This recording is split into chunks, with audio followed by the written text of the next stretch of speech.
পাখিরা পিঁপড়ে খেয়ে বেঁচে থাকে, তবে সেই পাখিটি যখন মারা যায় তখন পিঁপড়েরা তাকেই খেয়ে ফেলে।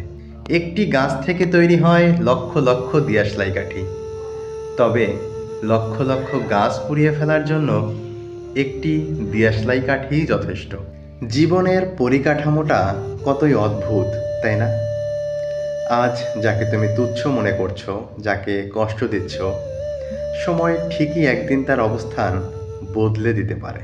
কারণ জীবন কখনো একই রকম থাকে না, পরিস্থিতি যে কোনো সময়ে বদলে যেতে পারে, এক নিমেষেই, এক মুহূর্তেই।